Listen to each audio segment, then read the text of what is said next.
Hi everyone, we will discuss today for exam election tehsildar. HPSC ने अभी syllabus announce किया है election तहसीलदार वाले एग्जाम के लिए। तो कुछ इंपॉर्टेंट क्वेश्चंस मैं आपसे यहाँ पर डिस्कस करूंगा। बहुत जल्दी इसका एग्जाम होने वाला है और पूरा सिलेबस आ गया है इसका और डेट भी अनाउंस होने वाली है। तो जिन लोगों ने इसका फॉर्म फिल किया था वो फिर से अपनी प्रिपरेशन के लिए तैयार हो जाइए और ये एग्जाम बहुत जल्दी होने वाला है। तो कुछ सवाल उसके सिलेबस पर ही आपके लिए, बाकी हमारी ऑनलाइन क्लासेस भी चल रही हैं, टेस्ट सीरीज और स्टडी मटेरियल एवरीथिंग।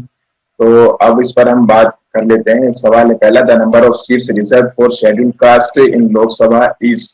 चार ऑप्शन है 59, 79, 84, 99।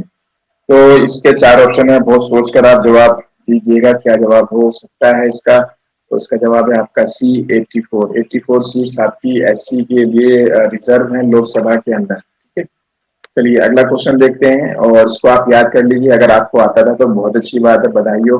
और अगर आप नहीं कर पा रहे हो तो इसको लर्न करो, आपके एग्जाम के लिए मोस्ट इंपोर्टेंट क्वेश्चन है। Which is the smallest Lok Sabha constituency in general elections by area. तो क्षेत्रफल के आधार पर सबसे छोटी लोकसभा कॉन्स्टिट्यूएंसी कौन सी है? दिल्ली सदर, Mumbai south, Kolkata north west और चांदनी चौक। चार ऑप्शन है, सोचिएगा जरूर जवाब देने से पहले। बिल्कुल इसका डी जवाब है चांदनी चौक। इंपोर्टेंट क्वेश्चन है, इसको याद कर लीजिए।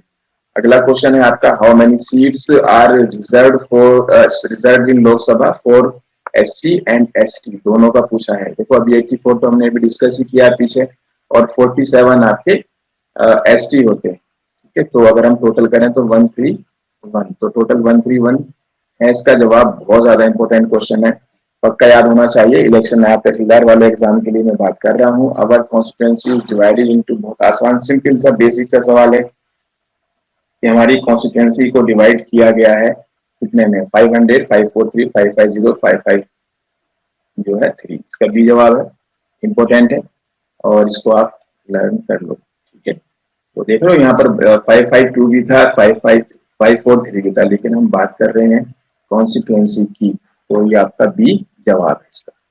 चलिए आगे बढ़ते हैं। और the number of Lok Sabha constituencies और इन उत्तर प्रदेश इज। ठीक है, तो कॉन्स्टिट्यूएंसीज जो है सारे स्टेट की आपको याद होनी चाहिए। तो यहाँ पर मैंने एक सवाल रख दिया है जिससे कि आप अलर्ट हो जाओ और आप उसको लर्न कर लो। इसका जवाब है आपका सी जवाब है।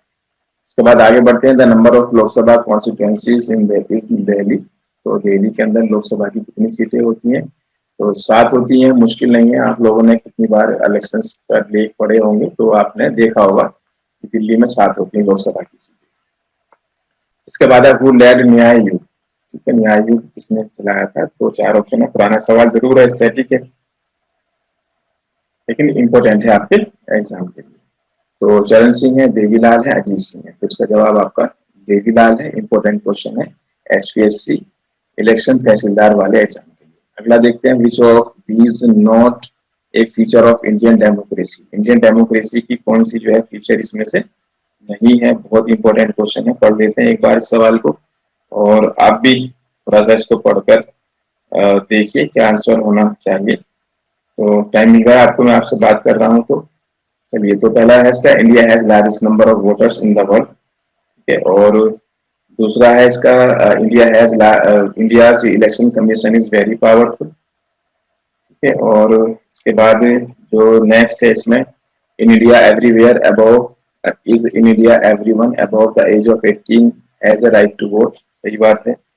और in India the losing parties refuse to accept electoral verdict. तो 4 ऑप्शन दे रखे हैं, तो हमने ये देखना है कौन सा डेमोक्रेसी का फीचर नहीं है। ठीक है, तो ये लार्जेस्ट तो है, इलेक्शन कमीशन बहुत पावरफुल है। ठीक है, जो क्योंकि जो चीफ इलेक्शन कमिश्नर होता है ना उसको संसद हटाती है, तो पावरफुल है। तो उसके अलावा 18 ईयर्स वाला भी ठीक है, तो इसका जवाब आएगा आपका डी। तो अगला क्वेश्चन देख लेते हैं, और what is meant by term constituency. ये कितनी देर से हम कॉन्स्टिट्यूएंसी बात कर रहे हैं, तो इसका मतलब क्या होता है? तो इसका मतलब है आपका कि तो a particular area from where voters elect a representative to the Lok Sabha and Vidhan Sabha. तो किसी पर्टिकुलर एरिया को जहां पर जो मतदाता हैं वो अपने प्रतिनिधि लोकसभा और विधानसभा के लिए चुनते हैं, उसी को कॉन्स्टिट्यूएंसी कहते हैं। तो इसका बी जवाब है। और उसके बाद नेक्स्ट क्वेश्चन देखते हैं, what is an election held for only one constituency to fill the vacancy cause due to the death और रेजिग्नेशन ऑफ ए मेंबर को। ठीक है, तो उस इलेक्शन को क्या कहते हैं? ठीक है, जो वैकेंट हो जाता है, खाली हो जाता है डेथ या इस्तीफे की वजह से। तो वो इलेक्शन आपके by election, mid term election, general election. ठीक है, तो ये आपका ये जवाब है बाई इलेक्शन। तो आगे बढ़ते हैं और नेक्स्ट क्वेश्चन देख लेते हैं, constituencies called wards are made for the election. एक बार फिर से बता देता हूँ, एचपीएससी इलेक्शन तहसीलदार एग्जाम के लिए हम कुछ इंपॉर्टेंट क्वेश्चंस की बात कर रहे हैं। ठीक है, और ये वो एग्जाम है जिसका आप काफी दिनों से इंतजार कर रहे थे, आप फॉर्म फिल करके भी भूल गए हो कि ये एग्जाम जो है कब हुआ है। तो काफी लोग मेरे पास फोन करते हैं कि सर ये एग्जाम हो गया क्या? तो अब होने वाला है। ठीक है, चलिए तो देख लेते हैं। तो wards are made for election to, तो चार ऑप्शन है और इम्पोर्टेंट है आपका। तो वार्ड्स के इलेक्शन तो आपने पढ़े होंगे, म्यूनिसिपल काउंसिल, ये म्यूनिसिपैलिटीज वाले इलेक्शंस में होते हैं आपके। तो इसका डी जवाब आएगा।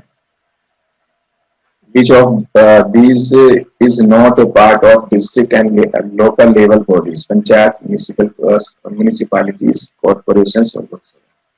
कौन सा ऐसा है जो लोकल लेवल पर और डिस्ट्रिक्ट लेवल पर? तो part of district and local bodies. तो इसमें आपका पंचायत है, म्यूनिसिपैलिटीज है, कॉर्पोरेशन है, लोकसभा नहीं है। डी जवाब आएगा।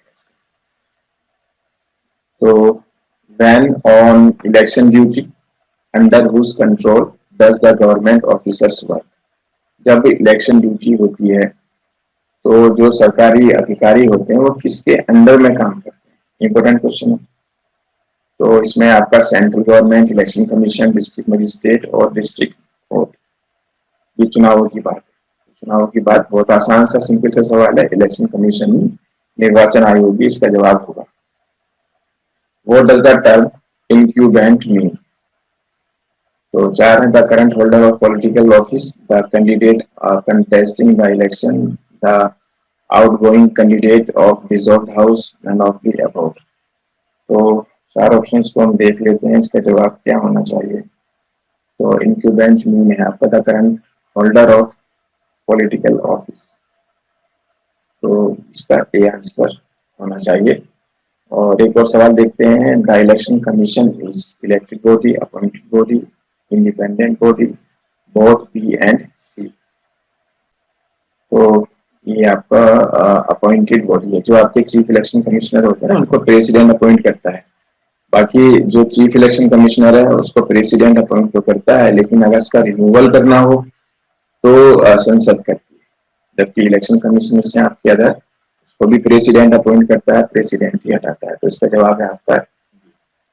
आगे देख लेते हैं अगला सवाल, which of the following statement is incorrect. चार ऑप्शन है और इसमें हमने इनकरेक्ट देखना है। All citizens of the age of above 21 can vote. तो ये 21 तो है नहीं, ये तो 18 है। तो यही हो गया, बाकी पढ़ने की जरूरत नहीं है, बाकी आप रीड कर लेना। तो आगे देखते हैं अगला क्वेश्चन है आपका, voters list is also known as. Voter list को क्या कहते हैं? ठीक है, तो वोटर लिस्ट को मतदाता सूची कहते हैं, इलेक्टोरल रोल कहा जाता है। सिंपल है, साधारण सा आसान सवाल है, इंपॉर्टेंट है। देखो अगर हमें सवालों का जवाब आता है तो वो हमें आसान लगते हैं, नहीं तो मुश्किल लगते हैं। आसान से आसान भी मुश्किल लगते हैं। तो आपने हमारे क्वेश्चंस को प्रैक्टिस करना है। ठीक है, तो सारे सिलेबस पर मैं काफी सारे क्वेश्चंस बना रखे हैं, उनके एक्सप्लेनेशन भी हैं। तो उनको आप बार बार प्रैक्टिस करोगे तो आपको वहां से सवाल मिलेंगे। एक कॉमन सेंस की बात है, काफी सारे सवाल बनाते हैं सब किसी भी सिलेबस पर, तो सवाल तो वहीं से आना है। Which of the following statements is against the democratic process of election? तो चार ऑप्शन है और इम्पोर्टेंट क्वेश्चन है आपका। तो इसमें आपका parties and candidate should be free to contest election. तो हमें क्या बताना है? अगेंस्ट बताना है। तो elections must be held regularly immediately after the term is over. ये भी ठीक है, ऊपर वाला ठीक है। The right is vote should be given to the selected people only. ये आपका जवाब इसका यही आएगा। देखिए हमारे यहाँ वोट डालने का हक तो सबको मिला है, ठीक है नहीं, 18 साल के आप हुए और आपको वोट डालने का हक मिल गया, ठीक है, बहुत सस्ता है हमारे यहाँ वोट डालने का राइट, ठीक है। तो पहले किसी जमाने में जो है हर किसी को वोटिंग राइट नहीं मिलता, क्योंकि कोई चीज हमें फ्री में मिलती है तो उसकी वैल्यू कम कर देते हैं, तभी काफी सारे लोग वोट डालने नहीं जाते हैं। चलिए, तो reserve constituencies ensures right to equality, proper representation to all religious groups, proper representation to weaker sections of society, none of the above। तो इसका है आपका reserve constituencies, proper representation of weaker section of society. आसान सा। चलिए, तो ये कुछ क्वेश्चंस थे आपके इम्पोर्टेंट, और ये सिलसिला चलता रहेगा अभी, और बाकी हमारी ऑनलाइन क्लासेस चल रही हैं, ठीक है, और उसके अलावा जो है स्टडी मटेरियल के प्रोग्राम भी चले हुए हैं, टेस्ट सीरीज के प्रोग्राम भी चले हुए हैं, ठीक है ना। तो अब क्वेश्चंस भी जो हमारे प्रैक्टिस वाले बहुत इंपॉर्टेंट क्वेश्चंस हैं, जो आपके सिलेबस को कवर करते हैं और बहुत मदद करते हैं जब आप उनकी प्रैक्टिस करते हैं, उनके एक्सप्लेनेशन करते हैं।